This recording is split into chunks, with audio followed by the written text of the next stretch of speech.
Bonjour à toutes et à tous, donc bienvenue pour cette conférence sur la séparation à la source et l'assainissement non collectif. Donc, je suis Jérémy Steninger, je suis délégué général de l'ATEP, donc l'ATEP qui est une organisation professionnelle qui rassemble les acteurs du traitement des eaux de la parcelle.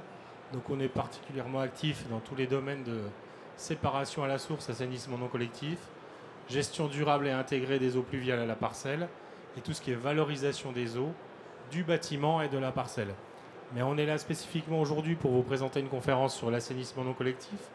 Donc l'assainissement non collectif, en France, ça concerne 5 millions d'installations. C'est 20% de la population.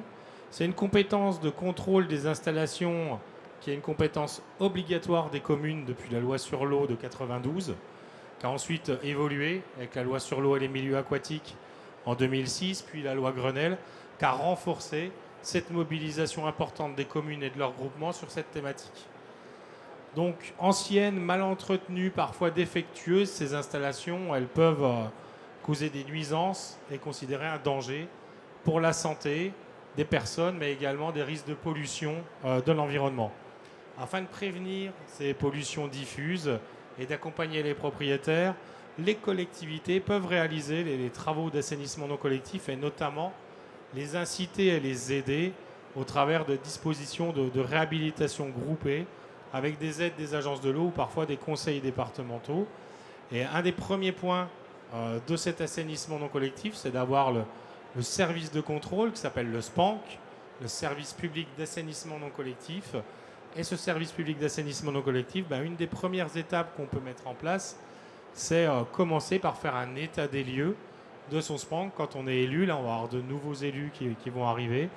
Et une des premières étapes, ça va être commencer par cet état des lieux du SPANC. Donc je donne la parole à Anthony Borel d'AB Consultance qui va nous présenter comment on peut réaliser cette démarche un petit peu innovante et indépendante d'audit du service public.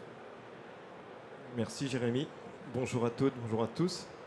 Je vais commencer par me présenter et peut-être vous dire comment on en arrive à proposer des missions d'audit à des services publics d'assainissement non collectif.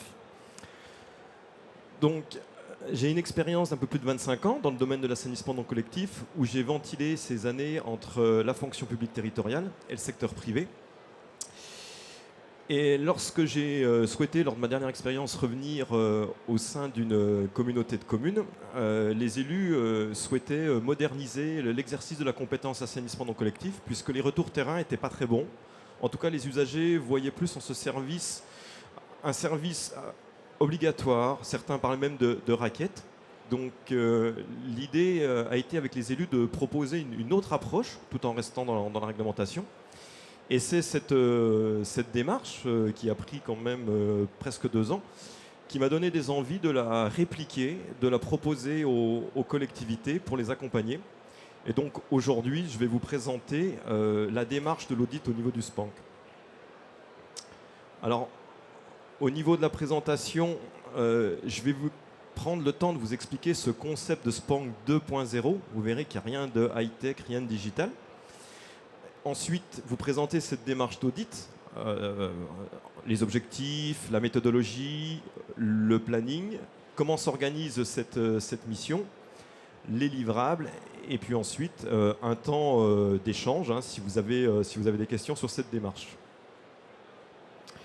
Alors, le SPANC 2.0, on pourrait considérer que c'est un service à cadre réglementaire tout en associant l'utile pour les usagers. C'est valoriser un service à l'image pas toujours attrayant auprès de la population comme un service qu'ils percevraient comme appréciable et utile.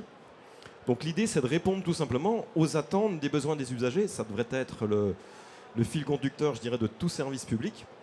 On va bannir l'image, en tout cas ce mot contrôle, au profit du conseil, en améliorant bien sûr la performance des ouvrages, puisque c'est la raison pour laquelle on fait de l'assainissement, pour protéger la ressource en eau.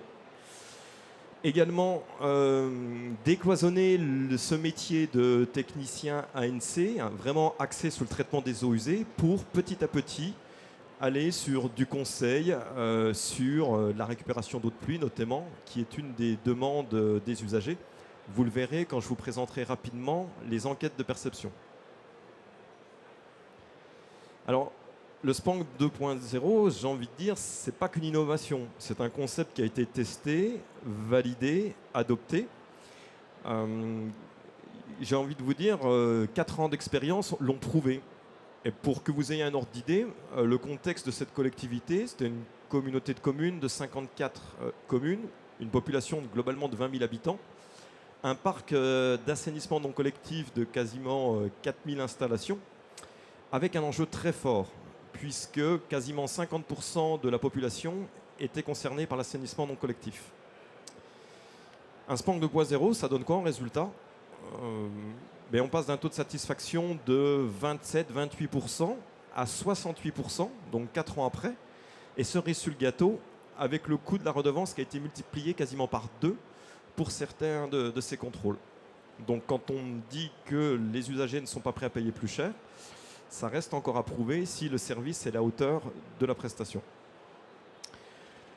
Donc aujourd'hui, il m'a été demandé de vous présenter la réalisation de l'audit, mais il faut savoir que cette démarche, l'audit, c'est la première pierre à l'édifice pour aller sur un Spank 2.0. Donc une fois qu'on a réalisé cet audit, il y a ensuite tout un ensemble de mesures évolutives qui sont étudiées, puisque chaque collectivité a un contexte particulier, chaque collectivité a des moyens humains différents. Et puis ensuite, la phase 3, c'est d'aider la collectivité, si elle le souhaite, au déploiement opérationnel de ce service. Vous avez quelques brochures sur les chaises si vous voulez aller un petit peu plus loin sur cet audit. Sinon, nous vous invitons avec Jérémy à venir sur le stand E64 qui n'est pas très loin d'ici, sur la place de l'eau. Parlons un petit peu de cet audit. Alors, en préambule, le mot audit n'est peut-être pas forcément le mieux choisi. Ça, c'est un outil avant tout pour évaluer l'exercice de la compétence assainissement non collectif. On va analyser des données existantes, que ce soit sur les domaines techniques, combien de temps les techniciens mettent pour réaliser une visite, quel matériel ils utilisent, quel est le discours porté à l'usager, une analyse sur des documents administratifs, quel est le contenu du règlement de service, comment est rédigé notre rapport prix-qualité-service, le fameux RPQS, que contient nos avis de passage, etc. Et puis des données financières, c'est souvent une problématique, l'équilibre des budgets au niveau des services d'eau et d'assainissement. Donc une analyse du montant de la redevance, du taux d'impayé. Je reviendrai sur ceci dans les futurs slides. Un audit, c'est aussi participer à la rédaction d'une feuille pluriannuelle. Et ça tombe bien, je vous dirais que l'an prochain, il y a des élections. Ça peut être effectivement le bon moment pour faire un point zéro, si je peux ainsi dire, et mesurer en fin de mandat comment le Spank a évolué, quel service il a pu proposer et surtout, quelle a été la réponse des usagers à ce service. Et donc le dernier point, je vous l'ai dit, c'est souvent le point de départ pour moderniser cette compétence ANC. Alors ce que l'on va étudier, c'est avant tout l'enjeu de l'ANC. On peut parler d'un Spank 2.0, ultra moderne, proche de la population, mais il faut se rendre aussi à l'évidence, ça va dépendre aussi de l'enjeu. Donc pour ceci, on va faire une analyse de la proportion de foyers en assainissement non collectif sur le territoire étudié.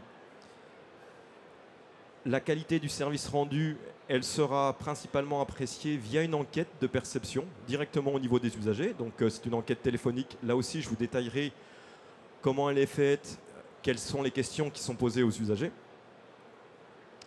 On va analyser bien évidemment la gestion interne de ce Spank, son organisation, les moyens humains qui y sont dédiés. Donc ça fera appel à des notions d'effectifs que l'on ramène en équivalent temps plein, les ETP. On va analyser les missions de contrôle, principalement en termes de volume d'activité, sur les différents types de contrôle, que ce soit de la conception, de la bonne exécution, les visites périodiques de bon fonctionnement.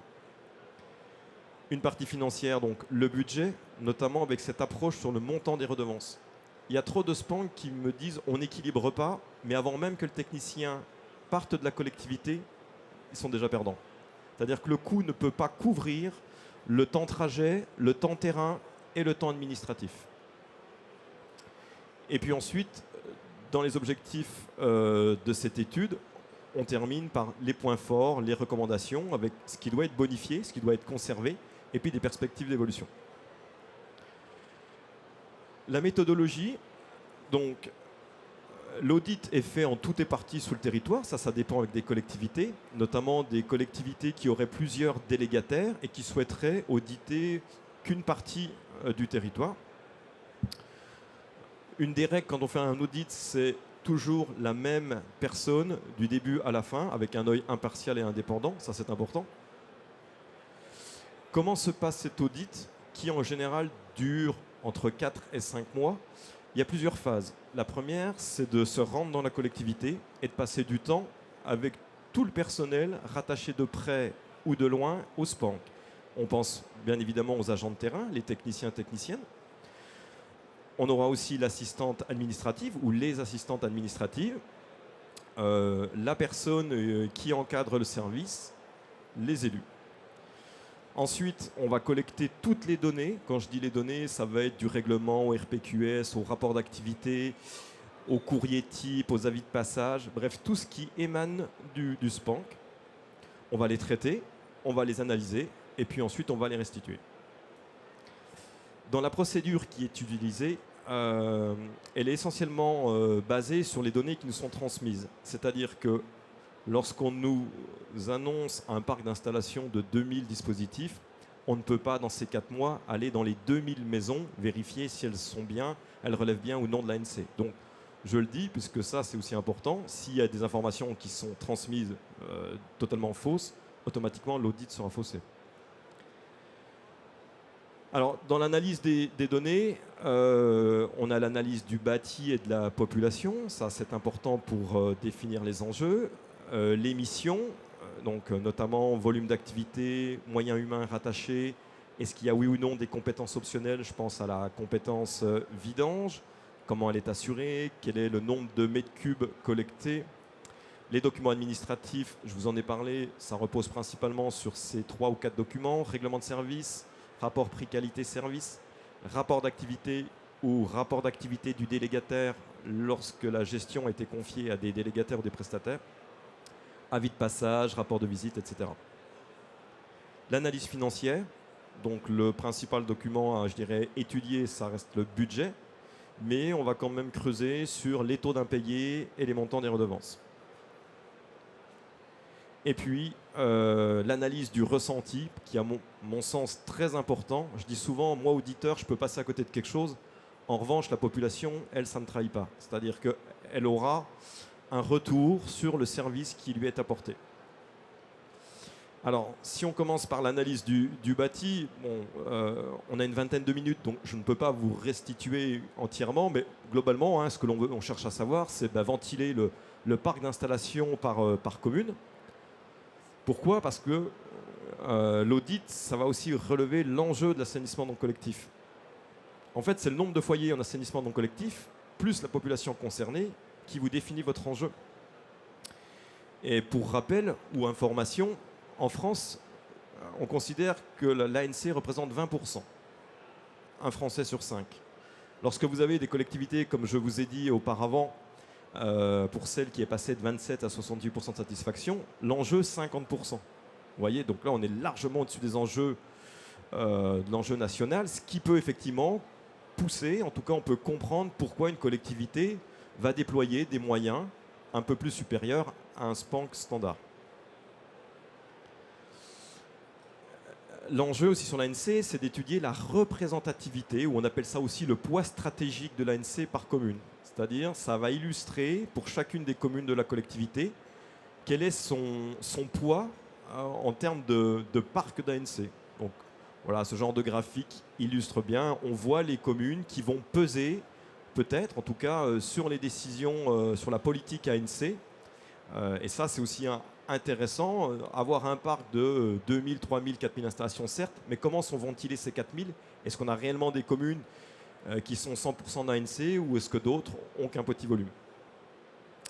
On parle d'enjeux, mais c'est aussi cette analyse du bâti et du nombre d'ANC, ça permet aussi de savoir est-ce que le mode de gouvernance, la gestion de notre SPANC est efficace, est adapté.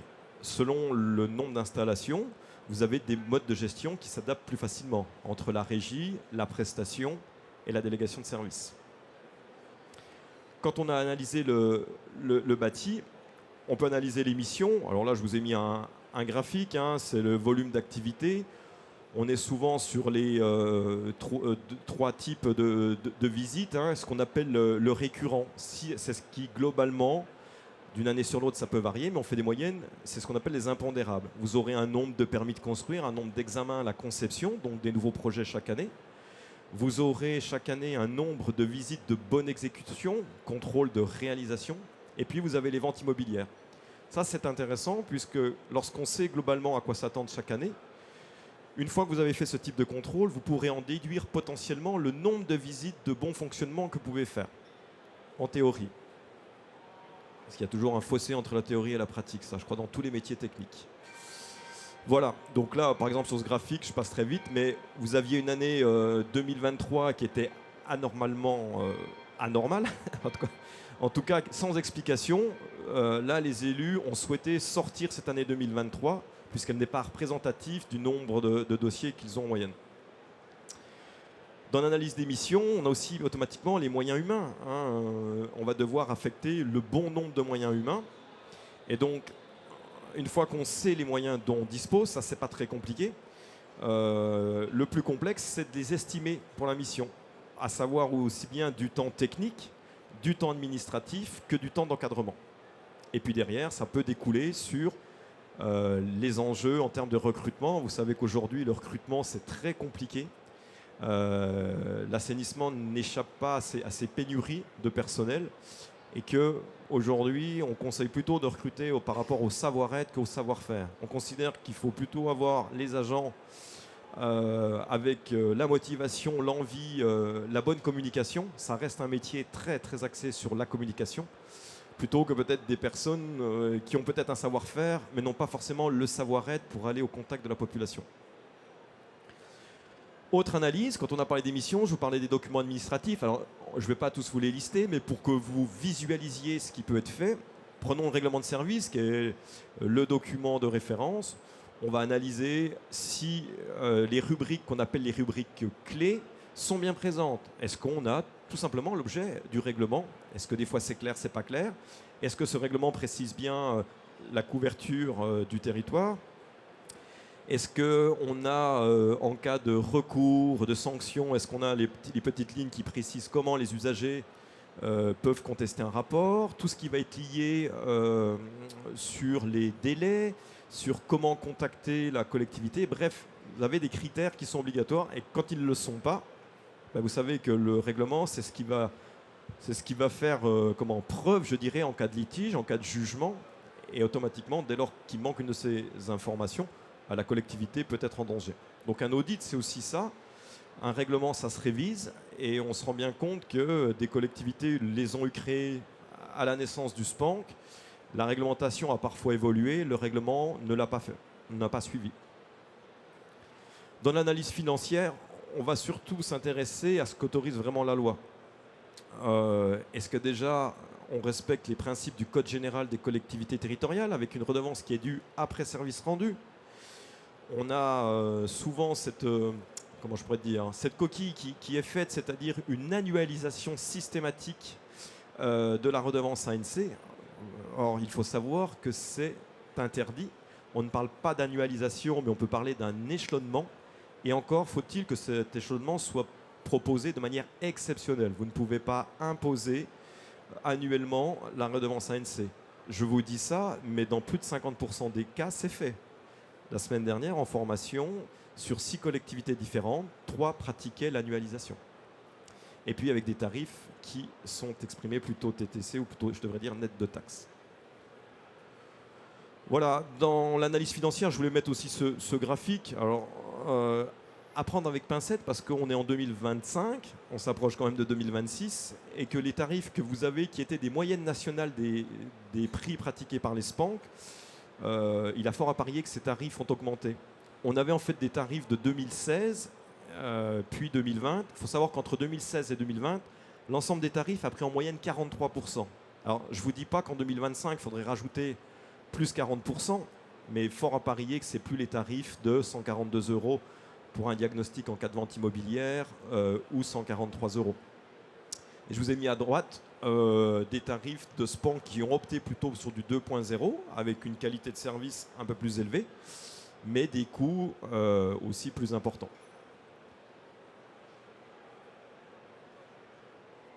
Quand on a analysé donc le bâti, la population, les documents administratifs, les finances, il nous reste un dernier point. Ça tombe bien parce qu'il doit rester 5 minutes. C'est ça, Jérémy? À peu près. L'enquête de perception. Alors ça, je prends un petit peu plus le temps de vous en parler parce que c'est quelque chose qui intéresse. On va donc auditer, on va plutôt réaliser une enquête téléphonique auprès d'un pourcentage de foyers. En ce moment, je travaille sur un SPANC de 10 000 installations. On va faire une enquête téléphonique sur un 1%. Ça fait quand même 100 appels téléphoniques, 100 foyers à contacter. Contrairement à ce qu'on pourrait croire, on a des taux de participation très élevés. Pourtant, on est démarché tous les jours. Moi, il n'y a pas plus tard que vers 13 h, je reçois tous les jours mon petit appel pour du démarchage de panneaux solaires, etc., etc. Bon, quand on parle d'ANC, les gens semblent en tout cas répondre. On va poser 6 questions, très axées sur l'ANC, et une question un peu plus facultative sur la récupération de l'eau de pluie. Et ça peut durer jusqu'à 6 minutes. Alors, je vous ai mis des moyennes des enquêtes que j'ai pu réaliser. Hein. Encore une fois, ne retenez pas forcément les chiffres. C'est plus pour vous montrer le type des questions en toute transparence. On pose toujours cette question qui n'a pas beaucoup de sens, si ce n'est parfois, moi, me faire bien rire. C'est, connaissez-vous la définition du sigle SPANC? Hein, on utilise beaucoup de sigles en France. On pense que le SPANC, c'est acquis pour tous ses usagers. Ben, vous voyez que non. Quasiment 9 sur 10 ne savent pas ce que ça veut dire. Alors on me dit que c'est la société des particuliers, de l'ANC, on va me dire des tas de choses, mais on a du mal pour les usagers à comprendre ce service public. Et ça, c'est mine de rien une petite correction que doivent apporter les collectivités. On pose bien sûr la question, quand est-ce que remonte la visite? C'est important de savoir s'il y a 5 ans ou s'il y a 1 an. Et puis, dans des questions, on va globalement demander la satisfaction, comment ils ont perçu le service, sur des notes de 1 à 5. Ensuite, on va affiner, on va essayer de savoir si c'est une satisfaction ou un mécontentement qui porte sur le délai de traitement. Est-ce que le délai de traitement a été trop long ou c'est pas ça qui pose problème, si problème il y a. On va axer après sur la visite du terrain ou en tout cas la prestation du technicien, de la technicienne. C'est bête, mais l'amabilité. Est-ce qu'aujourd'hui, vous avez une personne en face de vous qui s'est présentée, qui a été polie, qui vous a expliqué le pourquoi du comment? La ponctualité. Quand vous voyez que des gens sont en colère après le SPANC, on dit oui, mais ces gens ils n'ont rien compris, ils voudraient le réseau collectif, et voilà, parce qu'ils n'ont pas le réseau collectif, ils sont en colère après le SPANC. Sauf que quand ces personnes-là vous expliquent et que vous constatez que le technicien a parfois 3/4 d'heure, 1 heure, 1 heure et demie de retard, vous comprenez que ces gens sont en colère, pour peu qu'ils aient posé que 2-3 heures auprès de leur employeur. Donc voilà, il faut toujours se dire, si on est content ou mécontent, quelle est la source? Qu'est-ce qu'ils ont pensé donc aussi du professionnalisme? Ça, c'est le plus important, que ce soit dans les conseils, dans l'approche. Globalement, est-ce que ce service est jugé comme utile ou pas vis-à-vis de la population? Et puis, la 7e question qui sort un peu de l'ANC, c'est est-ce que vous auriez aimé, quand vous avez vu la personne du SPANC, donc qui vous a parlé de traitement des eaux, avoir des informations sur la récupération d'eau de pluie? Ne serait-ce que vous dire ce qu'on a le droit de faire et ne pas faire avec de l'eau de pluie. Vous voyez, il n'y a pas de débat. Donc c'est 3 minutes. Un technicien peut prendre 3 minutes pour expliquer qu'avec de l'eau de pluie, on peut alimenter des WC, on peut laver des sols, on peut aller sur les arrosages extérieurs, on peut aller jusqu'à la machine à laver. Ça prendra très peu de temps, mais en tout cas, c'est quelque chose qui est demandé. Et quand on a fini tout ceci, on fait des livrables. Donc sur cet audit, la restitution se fait en 2 parties. Un résumé exécutif, qui est en fait, comment je pourrais vous dire, une synthèse stratégique sur un comité restreint, bien souvent auprès du président, vice-président en charge de l'assainissement, parfois l'équipe de direction, où de manière très concise, on va présenter les constats clés et les recommandations. Et la 2e partie du livrable, c'est le rapport d'audit, qui est un document beaucoup plus complexe, qui varie entre 50 et 70 pages, ça va dépendre de la collectivité, et qui va notamment structurer l'ensemble des actions, des analyses à formaliser.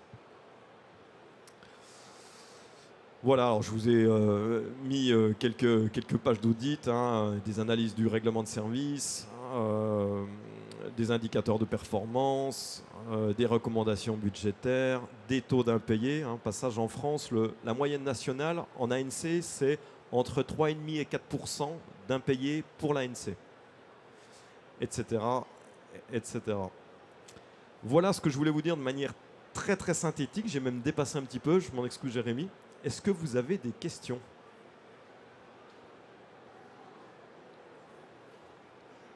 Merci beaucoup Anthony. Donc effectivement, l'audit du SPANC, c'est une des premières actions qu'on peut mettre en place dans le cadre de son mandat, de son projet de mandat. Mais on peut aussi avoir d'autres actions sur l'assainissement non collectif, comme l'installation de toilettes sèches dans les parcs et jardins publics, la réhabilitation des installations qu'on retrouve sur sa commune, les installations des bâtiments communaux, organiser des opérations groupées de réhabilitation des installations des particuliers sur la commune. Et puis bien sûr, un sujet important sur la pérennisation de ces installations, qui est d'informer et d'inciter les usagers à entretenir, maintenir, faire le suivi de leurs installations d'assainissement non collectif. Et effectivement, on est à votre disposition pour répondre à vos questions et vous donner rendez-vous sur la place de l'eau si vous avez plus de précisions et de compléments sur ce sujet-là. Merci beaucoup pour votre participation. Merci. Et bon salon.